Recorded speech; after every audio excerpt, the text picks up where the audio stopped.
Is One Piece worth it? Today you're going to find out. So, the One Piece TCG over the last couple of months has absolutely exploded in price and popularity. And I think that part of this is due to people just finally catching up. Another part is just we're in a massive TCG mania that's continuing to expand as we speak, even into the dark depths of Yu-Gi-Oh! And if you know that Yu-Gi-Oh! Is getting hot, then you know that we are booming, baby. So, let's talk One Piece. As it stands, the card game is being run by Bandai, who historically has sunk a lot of ships. I'm a little bit resentful of Bandai because they even have killed one of my favorite personal IPs card games, Naruto. Now, all of the past mistakes that Bandai has made with super popular, super marketable franchises, they appear to be circumventing with One Piece. Good news. Now, part of this is they're not just like oversupplying the market, they're not oversaturating. They have a good read on what consumers are wanting, and the product itself is reflective of that. So, one of the things that you'll notice about One Piece cards is they're all illustrated in a way that is like cohesive and aligned with the spirit of that character within the show or manga, whichever way you consume that IP. And that's really, really interesting because they're not just doing like copy-paste renditions of screen caps. They are not doing, just like slightly altered backgrounds of a screen grab or whatever.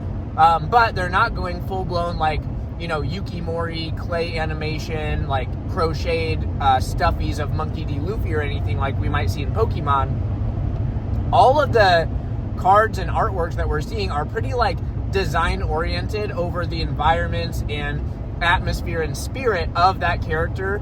And their standings amongst other characters within the show. And I think that is the best part about the series, or the TCG rather. Alignment is everything.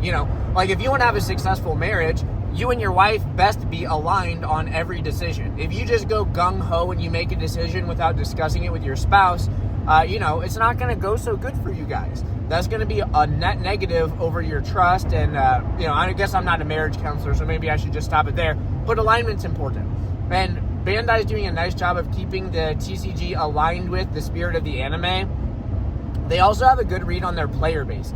And that's kind of like the bedrock of that trading card game. As a matter of fact, I know a ton of people, even some who are like public facing, who have been in the One Piece trading card game since the Super pre-release tournament.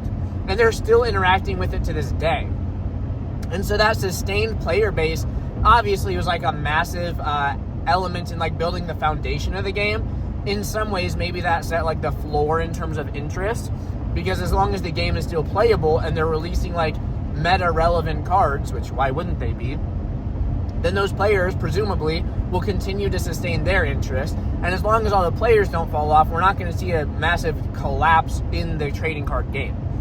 With that said, though, the amount of influx and interest that we're seeing in One Piece specifically today is more so in the realm of like speculators, new collectors, and maybe some like flipping action, and I'll touch more on that later because that's kind of my wheelhouse on this channel.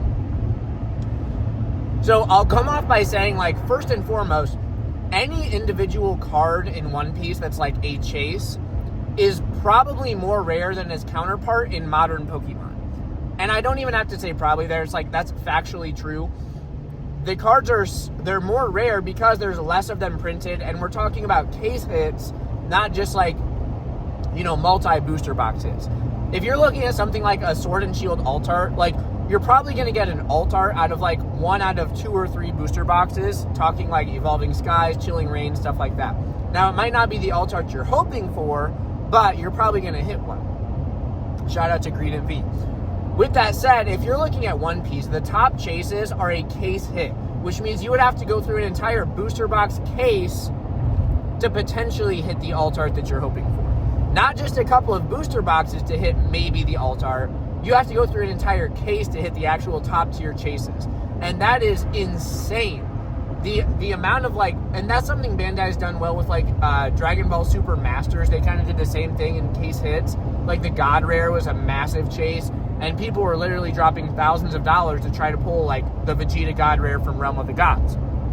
So they kept that same level of like rarity chase, and then they put that in the most prolific anime of all time. my buddy from Discord, Gump Brave, who he's been a friend of mine for many, many years now.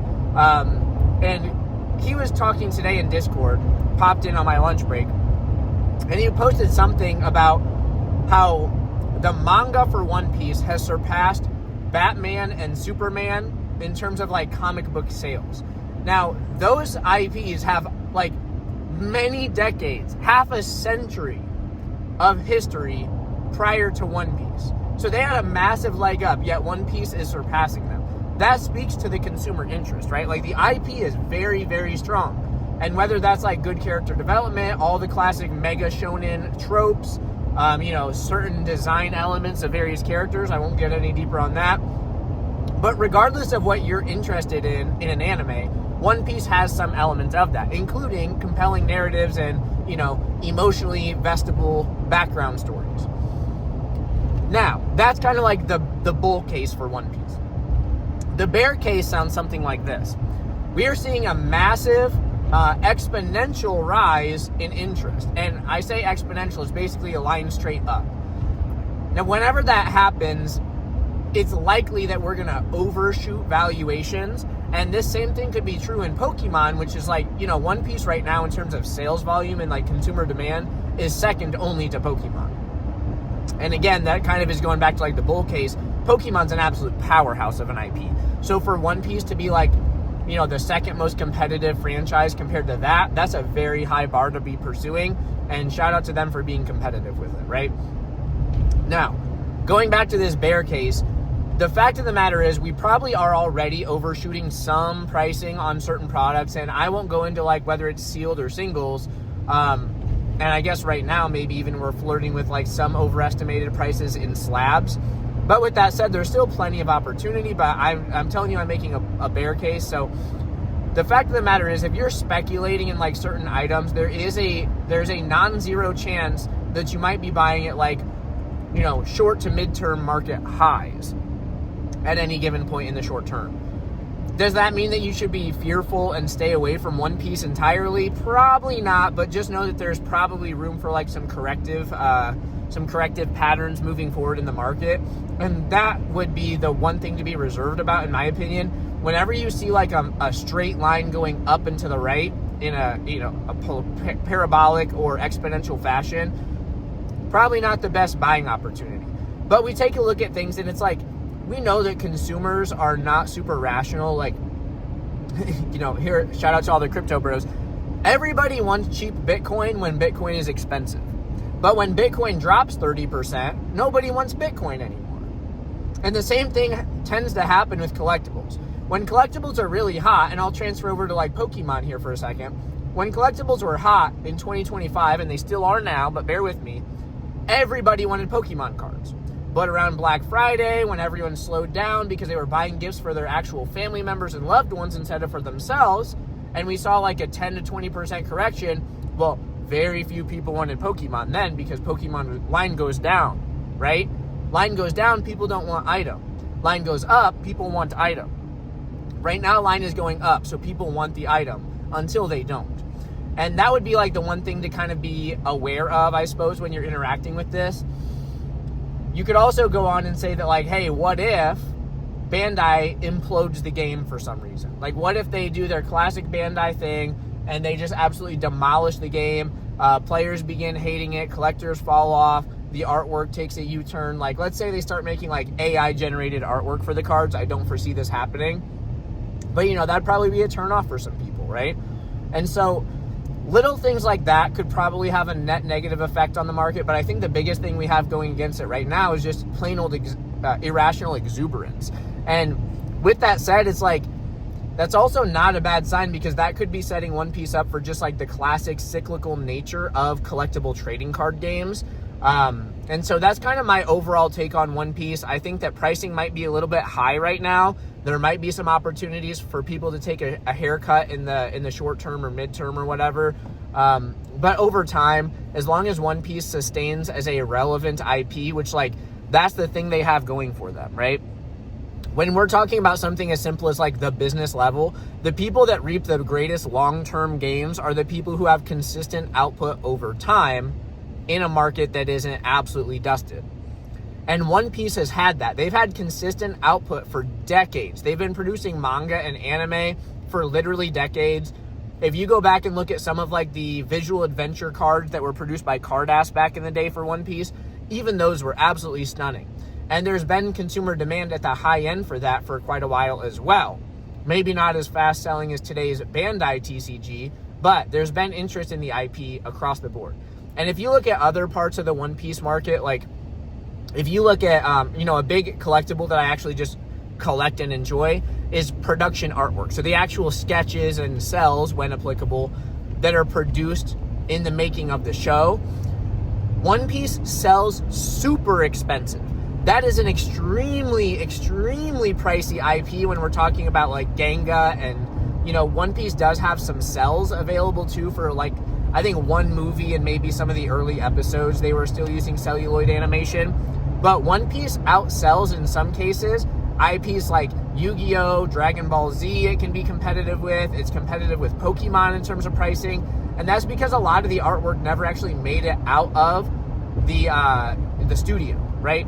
And so even when you look at the IP from like different collectible lenses, the manga are collectible, the cards are collectible, the vintage cards are collectible, the production artwork is collectible. So it's like people obviously have a vested interest in the IP itself, even outside of the card game. And I think that that is a good indicator of the long-term or mid-term sustainability of the IP. And so I don't think that there's a strong case for One Piece to go to absolute zero. More so the thing to be looking out for would be just like a correction. But when you look back at the fundamentals that I've described, the immense consumer demand and desirability of the IP itself across a myriad of collectibles, and then also the fact that Bandai is stepping up and handling the IP well. They have insane chase-worthy pulls, difficult pull rates. I mean, these are the makings of a pretty strong IP, and I know I'm playing Monday morning quarterback, like I'm making an optimistic video while the market is hot. And I'm sure that somebody will see this video in, a year or something and be like, oh, this aged like milk. None of those cards continue to go up. None of those boxes continue to go up. Okay, well, check back in 10 years and let's see if that's still true. Because I would say probably that if we're looking at my estimation is just some random dude on the internet talking to his cell phone. I would say that there's a strong chance that One Piece boxes and, various like rare cards and chase-worthy hits and stuff, they're probably going to be more valuable in 10 years than they are currently. That's just my guess as a random dude on the internet for the reasons that I explained previously. Now, the last thing that I'll provide insight on is like graded singles. I've interacted with like flipping One Piece here and there since its release. Like I was buying and selling super pre-release promos and stuff back in the day at the time that they were coming out. And I do have a small One Piece collection, but it's a hobby that I've been privy to, but I've never actually have gone in because when One Piece wasn't that popular, Pokemon was, and the turnover rate was way more predictable, and the demand was way more predictable in Pokemon relative to the emerging card game of One Piece. But like I was buying, Nami winter promos a few years ago, grading them, and the PSA 10s had a really fat margin because you're probably going to get edge fraying on those types of cards. And there's a lot of cards today where the same thing is true. Like as interest in PSA graded cards in One Piece increases, there's going to be some that take a big hit because there's some cards that, you buy it and it's almost an automatic PSA 10. But there are other cards in One Piece where you're looking at chipping and edge wear and fraying, stuff like that will really set a huge barrier, particularly some promo cards. And we're not going to see massively high populations like we do in other areas of this card game. And I think that opportunities like that, if anyone is a little bit apprehensive of the hype right now, those types of cards are probably not a bad place to be putting your interest in because the graded premium for those types of items will probably sustain even when this market, rolls through whatever the cycle is going to end up looking like. So for all these reasons, I think One Piece is it's an incredibly strong IP. I think the card game is doing a lot more right than it is wrong. And for that, my opinions on One Piece, I just give it a thumbs up. I think it's a decent spec, in the short term. And I do think that, long term, it's going to do decent as well. But in the midterm, we could definitely see some corrections, which is totally normal whenever something has a straight line going up. So that's kind of my take. Gunbrave, I hope you enjoyed this video. I know you've been asking me to commentate on One Piece for quite a while now. that's what I've got for you.